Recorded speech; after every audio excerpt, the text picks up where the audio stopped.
بكم معايا من جديد في مطبخ ميمي شادو. اليوم بحول الله راح ندير معاكم دجاجه كما نقولوا منزوعه العظام محشيه، نحشيوها ان شاء الله مع بعضنا. باش نديروها واش نحتاجو الدجاجه. انا هنايا الجويجه تاعي صغيره، نحيت لها العظام، غسلتها الساع، نحيت لها العظام وشوطتها. انايا الصراحه درتها بالشاليمو، شوطتها باش نحي لها دوك الشعيرات الرقاق. نتوما تقدروا ديروا العكس، تشوطوها وتغسلوها ومن بعد تنحيو لها العظام، يبقى لكم الاختيار.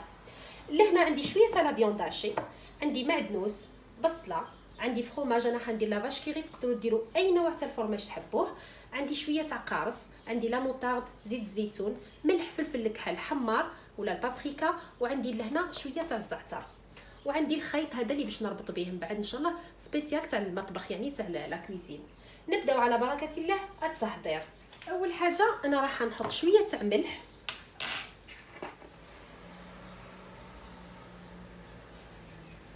ما نكثرش خاطر ماكش فلافه خصني من بعد ان شاء الله راني راح نحطوا الملح، ونزيد شويه تاع فلفل الكحل،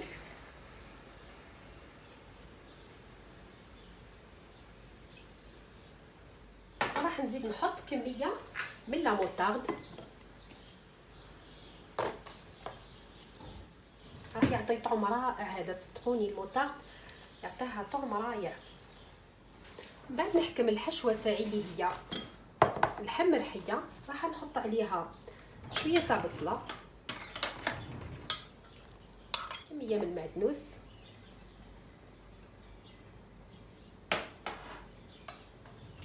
راح نزيد ملعقه صغيره ولا على راس الملعقه برك ملح، فلفل الكحل، ونبدا نخلط فيها. بسم الله.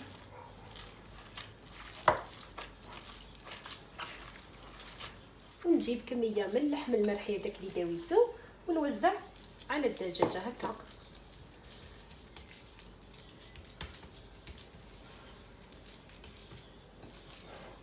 ما نوصلوش حتى الاطراف، باش من بعد كي نقفلو نخليو شويه هكا، ما نوصلوش حتى انا مش هنوصل حتى للاخر.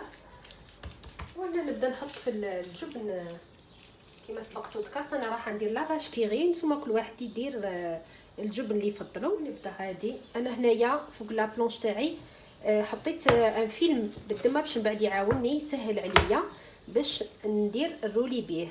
وراح نبدا ندير بالشكل هذا ونضغط.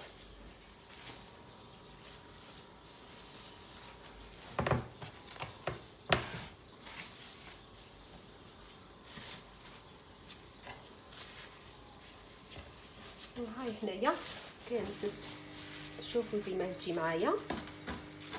دركا راح نربطها بهذاك الخيط، تقدروا تكسلوا مليح هذاك الجلده كما نقولوا وتغطيو بها. راح نجيب الخيط نعقبو بالشكل هذا ونربط، ندير عقده لهنا،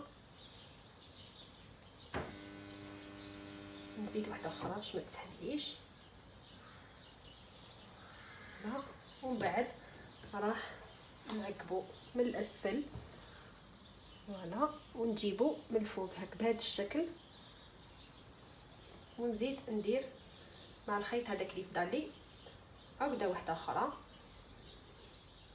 ونشبح.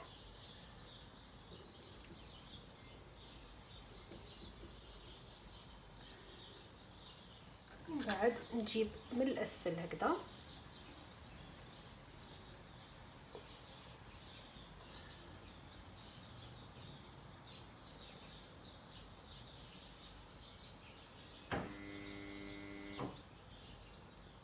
نتوما شبحوها برك باش ما تستحللناش كما نقولوا. نبقاو نواصل بنفس الطريقه، نفوت الخيط من اللوط ونعقبو من الفوق، نزيد نفوت من الاسفل ونفوت.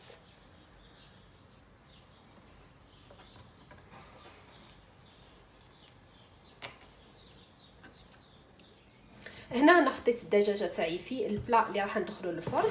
ودرك واش ندير، نحكم 2 مغارف تاع زيت الزيتون،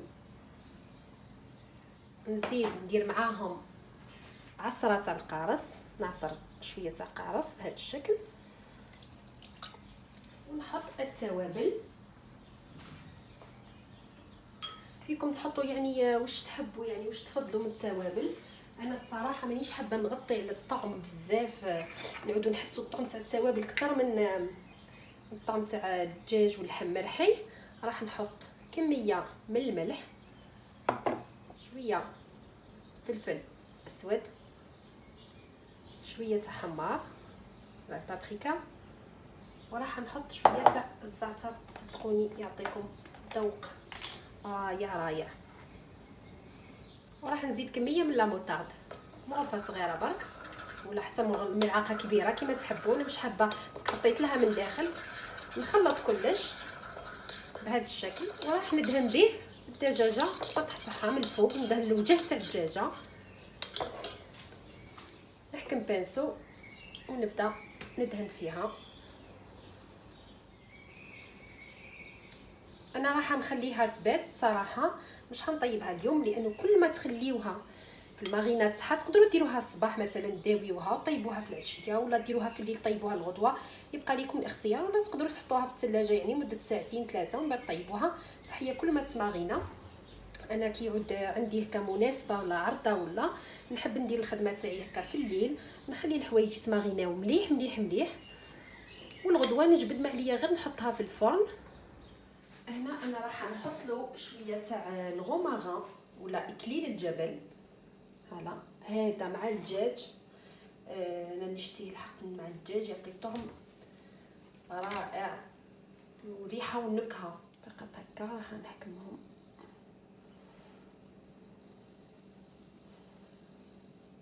يا سلام على الريحه. درك انا فيلميتو راح ندخلو للثلاجه، راح نخليه يبات، غدوه ان شاء الله نطيبو.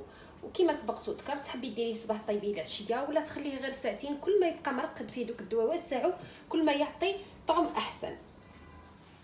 بعد ما بات لي ليله في الثلاجه، انا لهنا رايحه نحي لو فيلم ونحط عليه ان بابي كويسون.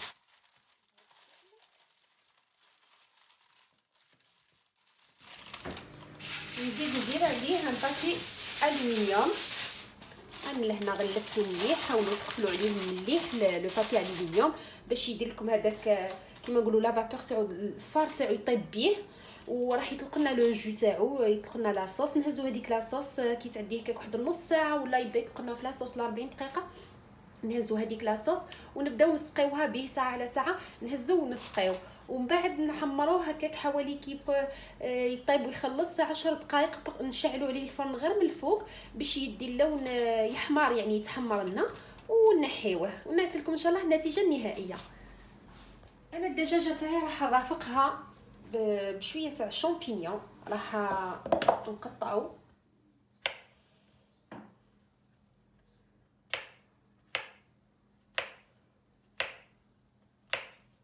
هنا. بعد ما قطعت الفطر تاعي راح نحط عليه كميه من الماء ونحطو يغلي باش تنحى في الماء هذاك تاعو دوك شويه يولي كحل، باش تنحى لي ديك الكحوليه. فوالا ونديه فوق النار. هنا في المقله حطيت شويه تاع زبده، وراح نحط هذاك الشامبينيون اللي كنت غليته،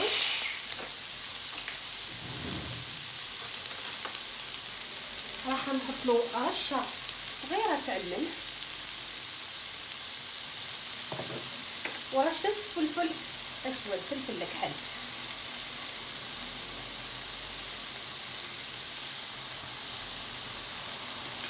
وسط التحريك حتى نشوفوا بدا معايا مليح، بدا لون هكا شويه دوغي. شوفوا كيفاه بدا اللون دوغي. درك واش ندير، انا ديما الحق كي نطيب الدجاج نحتفظ ساعات كي نحتاج الدجاج مثلا طاجين جبن ولا لي كروكيت تاع الدجاج ولا مملحات، نطيب ساعات نحتاج لافارس، نحتفظ بهذاك لاصوص تاع اللي نطيب فيها لو بولي. لاصوص هذيك راح نمرق بها لهنا، نخليها تغلي شويه، يغلي هذاك الشامبينيون شويه، ونطفي عليها وراح نقدمها نرافقها مع الدجاجه.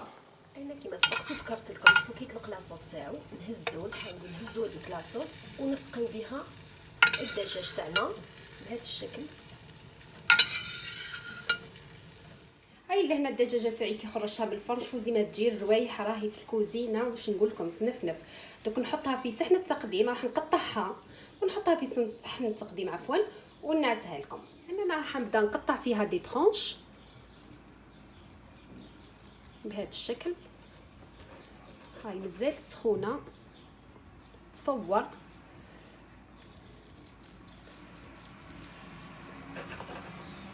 تجي حاجه جد راقيه نديرها هكا للشهر الكريم، كي ديروا ضيفه هكا عرضه من في رمضان كي تعرضوا عبيدات ديروها حاجه تحمر لكم وجوهكم.